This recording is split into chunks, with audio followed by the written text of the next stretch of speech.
Welcome back. I am working on the dome of the bell tower now, and the perspective looks a little bit skewed. You can tell by the top of my canvas. I have to set the camera at an angle on the tripod to the left of me because I can't put it directly in back of me because then you couldn't see me paint. So just take into account that perspective is just a little bit off, but that's just the camera angle. At the very beginning of this video, I showed you a straight-on picture of the painting, and so you can see from that I've just a little bit at an angle. Now I've got my colors pre-mixed. This is my mud, which is 2 parts ultramarine blue, plus 1 part alizarin crimson, plus a little bit of cadmium orange. And I'm going to brace my hand on my maul stick. This is about 6 feet long with a hook over the top of it, or on one end of it, and I hook it over the top of my easel. And this allows me, I can rest my hand on this, and it steadies my hand as I paint the details, and that way I can get smooth curves, and really helps a lot. What it does is it takes the strain off of your shoulder. I mean, I could actually do this freehand without using the maul stick, but it just puts a lot of stress on your rotator cuff, and when you paint full time, that really takes its toll and begins to cause inflammation and all kinds of problems. Jack had that problem, and he was constantly on me, use your maul stick, use your maul stick. And also, you don't want to paint with your arm above your shoulder, with your hand and your elbow above your shoulder. You want to keep your elbow down, your wrist down, so that, again, that keeps the strain off of that rotator cuff. Because we have to keep our bodies in good condition if we want to be able to paint for a long time. Now, I have saved my sky color. I'm going to come back and just put a little more light on these clouds behind the dome there. And I put a little rim of blue along the right side of that dome. That coolness makes it round and turn around that corner. That's another trick that we use to give the feeling of dimension in our paintings. Not dementia, dimension. There's some days I feel like I'm suffering from dementia, but it's the dimension that we want in our paintings. And I bring this is that same mix of the mud plus a little bit of cadmium orange plus a tiny touch of cadmium yellow medium plus white. And that gives me my lighter, warmer tones here. Now this, I'm not sure what these little uprights are called architecturally, but this one will cast a shadow on that dome. Now I'm going to mix a little more white into this lighter mixture to make my highlight on that dome.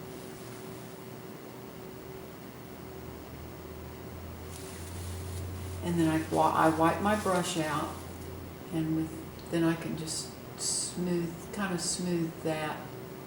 Don't really want it real smooth because that dome is kind of rough, but I kind of feather that color out just a little bit.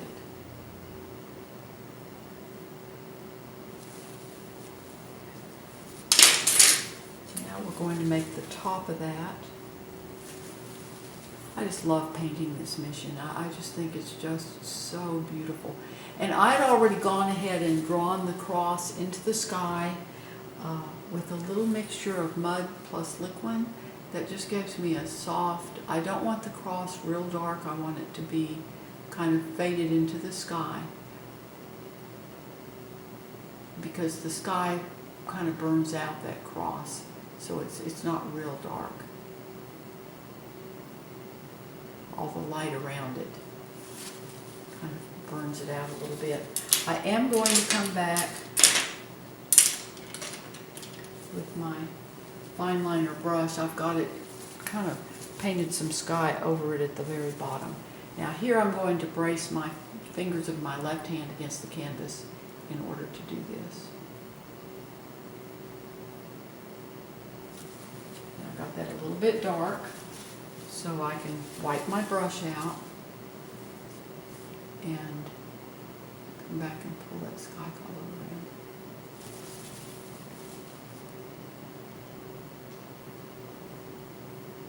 around. And sometimes it takes a little bit to get that just the way you want it. There we go.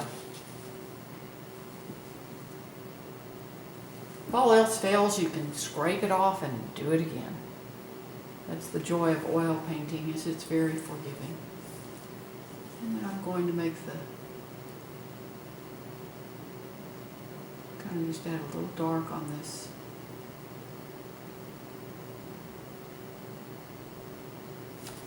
Upright part of the dome.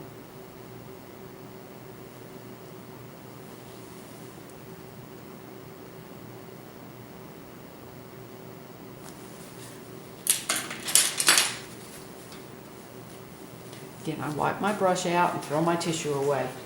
And I get about that clump of about that much tissue. If you get too little tissue, then you end up getting paint all over yourself, and you defeat the purpose of having a tissue to wipe your brush, because it gets all over your hands or gloves or whatever, and you get paint all over everything. So I have one artist that I paint with occasionally, and she gets about 2 little squares of tissue, and she ends up with paint all over herself, all over the paint tubes, all over the easel. It's just everywhere.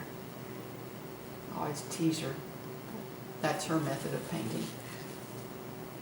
Jack always used to say, he'd say, I want to be able to paint in a white suit and not get any paint on it. I want to be nice and neat and not get everything all messed up. And we used to, for years, we traveled and would rent an unfurnished apartment for 6 months. His theory was, let's go live in places where people go on vacation, which was wonderful. I had never traveled much in my life, so I had a ball. And we would have an unfurnished apartment, and we'd go in, he would build our easels. We had folding chairs. We used big cardboard boxes for tables, and we had we'd get there, we'd buy a mattress and plop it down on some milk, on 2 doors down on some milk crates, and put our mattress down, and we had our bed. When we left, we'd donate the mattress to Goodwill and head out to the next place. So it was a lot of fun, but we were in apartments with carpets and all kinds of stuff. So we had to be very clean, because you wanted to get your Social Security, not Social Security, you wanted to get your security deposit back. So I learned to paint in a very neat manner. And a lot of that secret is just using the tissue just a few times and then throwing it away. Again, I don't want any real darks on my dome, because I want that to fall back. We're going to have most of the darks then on our sculpture of Father Sarah. He was the founder of several of the California missions. A lot of people call him the father of the missions. San Diego Mission was the first one, and then the Carmel Mission was the second one. And this is the Carmel Mission. This is where he is buried. He's actually buried inside the sanctuary underneath the floor. Now this is going to be, this little upright is going to be a little bit, it's bluer, so I want it to go back.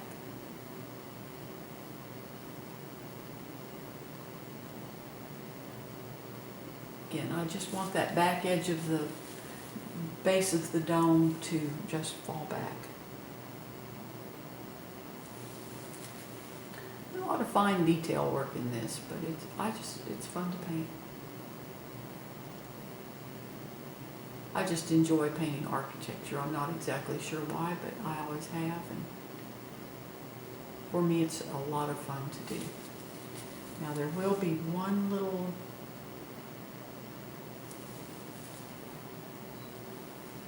upright right here, but you really don't see much of it because it's behind this other one.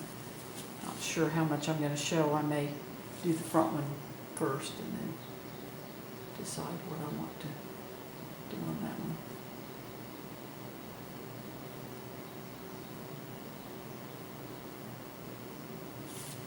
Here's where the small brushes come out.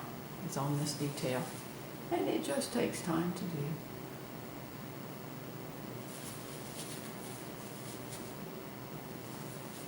Now this is catching the light.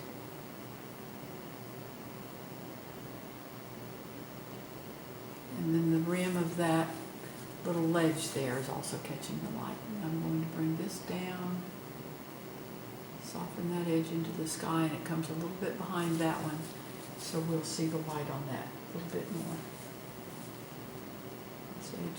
This is more in light.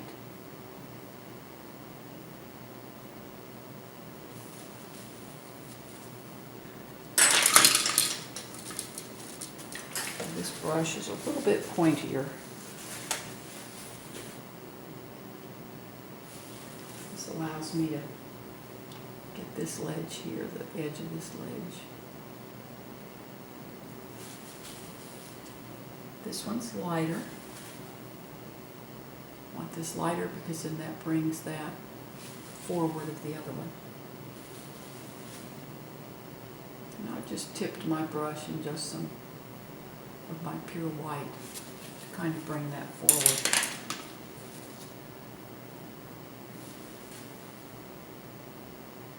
It's just a matter of having patience. Now what I'm going to do in this little edge here that falls back behind yours, I'm just going to add a little bit of blue into that to make it fall back. And then I'm going to paint white over this. It won't be totally white, but it makes it a little bit lighter. And then I'm going to have a little darker blue right here because there's a shadow under here. And that makes that go back more.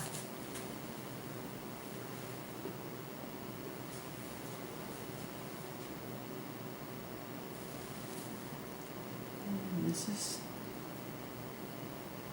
shadow comes here, or that top part's under shadow, and this is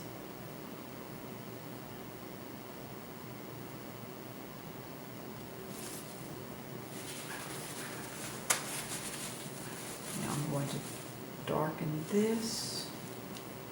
Oh, that's flat. I have my reference material on the laptop right next to me, to the right of the easel, and actually this is all flat surface. That makes it easier to paint.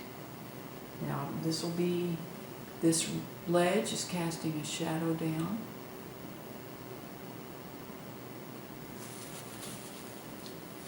So this is also flat.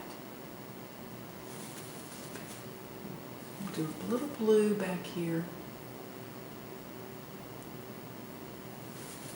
And that just drops that back. And warm it on this front part. There we go. Now I'm going to take my fine liner brush and brace against the canvas. And just bring a little touch of white. Again, by painting over this other color, it picks up some of that underneath, and so it's not pure white. But that gives us a highlight on that little ornament there on the building.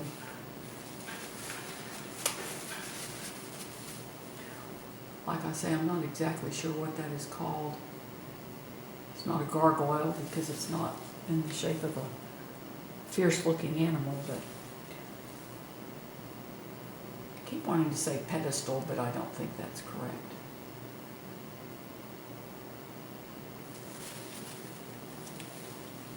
And now I'll bring some of my white just to highlight this edge of it. And it has a little lip there.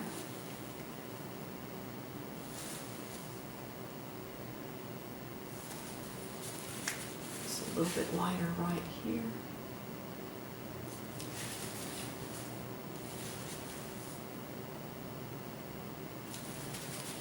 It didn't want to stick. Sometimes when your paint's really wet, or when your paint's thicker underneath, it's sometimes hard to get the paint that you lay on top of it to stick. But there we go. So there is our dome for the mission. I appreciate you watching my YouTube videos. Please subscribe to my channel and visit my blog too. The link is in the description below. It's also on the final frame of the video. I show the complete step-by-step process of this painting as well as others that I do. So come follow along. And you have a wonderful, wonderful day.